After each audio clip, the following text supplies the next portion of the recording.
Sylvie Claire Loussamba, bonjour. Bonjour. Vous êtes enseignante d'allemand. C'est ça. Comme votre nom l'indique.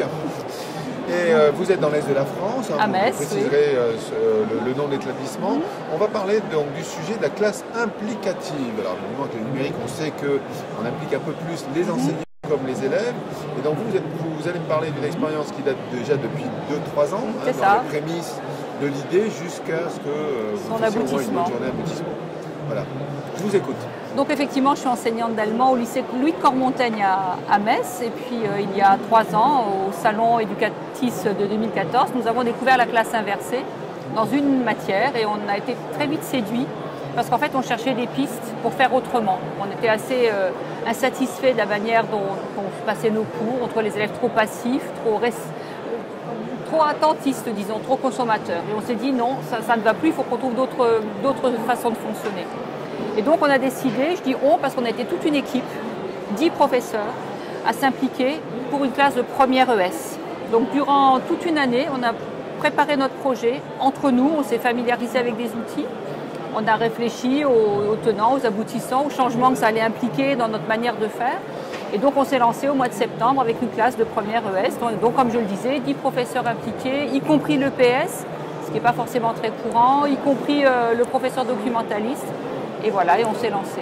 Alors, ce qui m'intéresse, avant qu'on rentre dans le détail du projet, oui. Ce que vous dites, j'étais venu à Educatis, donc qui est venu? Est-ce que c'était les 10 enseignants dont on parle? Non, pas du tout. Non. Qui a dit, j'ai vu tout de suite. Alors, il y avait, entre autres, il y avait le proviseur de notre établissement qui avait été séduite et qui nous en a parlé. Et l'un de nous, déjà depuis longtemps, cherchait à faire autrement et s'intéresser aux pédagogies actives. Et s'est dit, bon, allez, on y va. Voilà. Et donc, ce collègue-là, on a discuté avec d'autres. Et puis, très vite, il y a eu un engouement, un enthousiasme. Un groupe projet, voilà. un travail d'1 an. Et ensuite, pouf, on y va. Et on se lance. Et on est dans le vif du sujet. Donc, bien entendu, il faut du matériel ou pas? Il faut du matériel, oui. Alors, la région Lorraine nous a soutenus en finançant un ordinateur par élève, en aménageant aussi la salle. C'est-à-dire qu'on a aussi réfléchi à la manière dont on pouvait transformer l'espace classe. Et donc, on a créé nous-mêmes, on a fait les plans, on s'est renseigné sur le mobilier, sur sa disposition.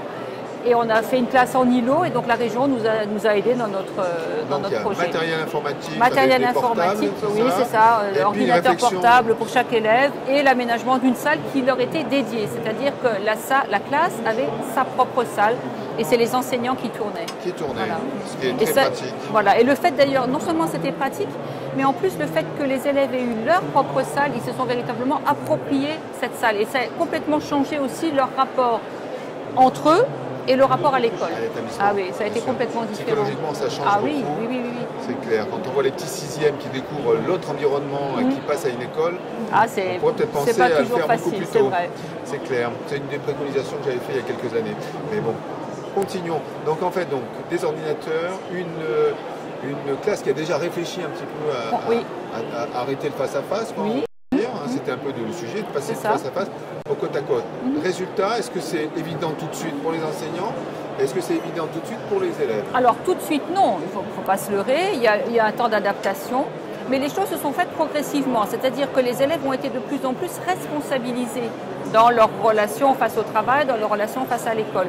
Et il y a des changements qui se sont opérés, du fait aussi qu'ils ne voyaient plus l'enseignant seulement comme un transmetteur unique de savoir, mais dans la mesure où les élèves se sont appropriés petit à petit leur propre savoir, l'enseignant a été davantage perçu comme quelqu'un qui allait être à leur côté pour les accompagner, notamment pour faire en classe les tâches difficiles.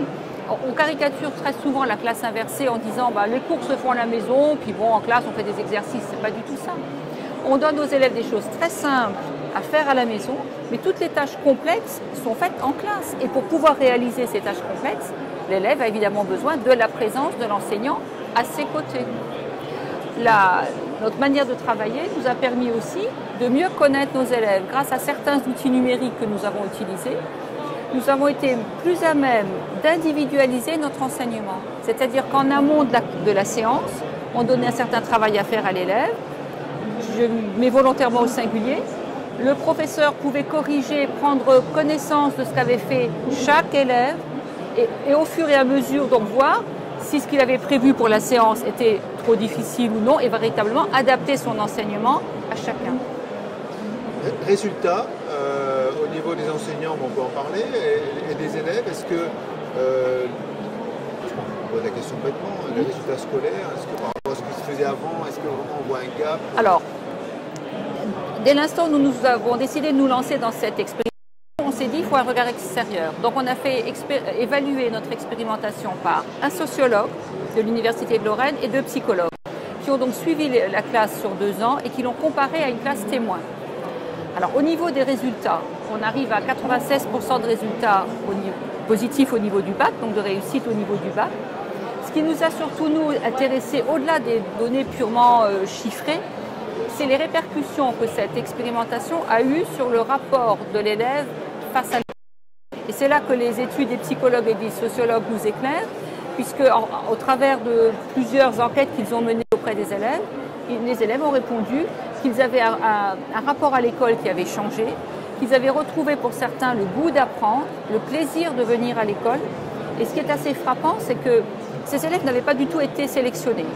On a pris des élèves sortant de seconde, et d'ailleurs une classe, le profil des élèves était pour le moins, aurait pu nous inquiéter. Un bon 5e était absentéiste en seconde, n'avait pas des résultats particulièrement glorieux.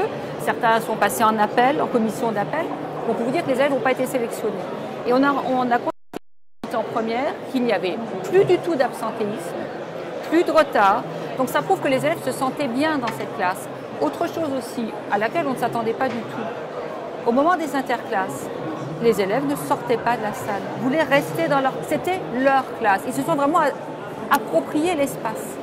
Donc là, c'était aussi un point qui a changé leur rapport.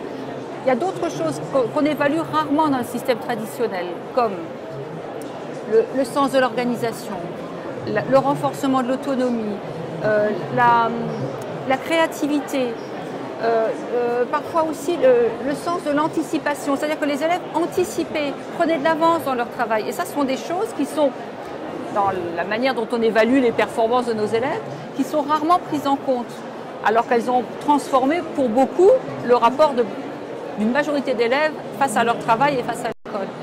Alors je vais poser une dernière question piège, mais vous avez certainement la réponse.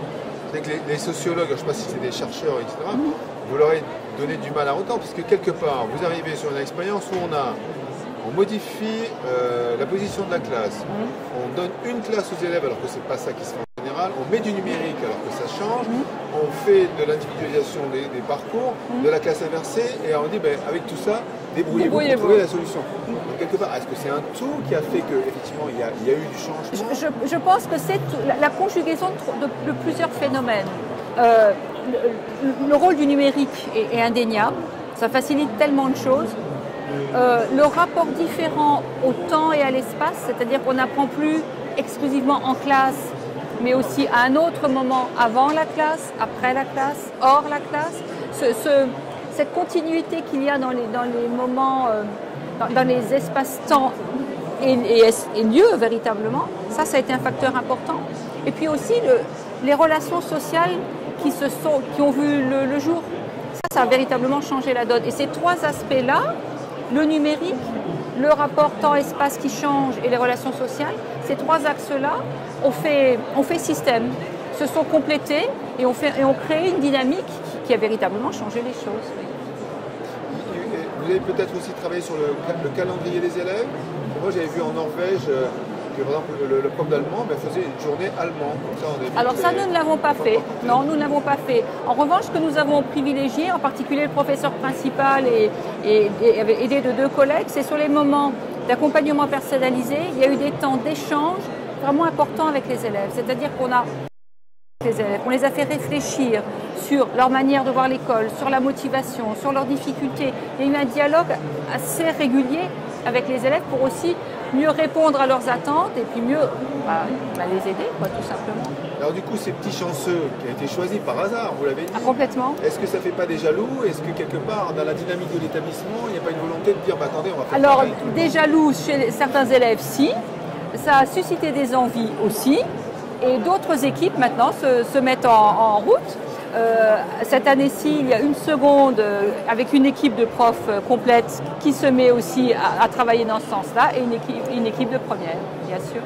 Bien, écoutez, bon courage pour l'avenir. Merci beaucoup. Plein de petits, je l'espère aussi.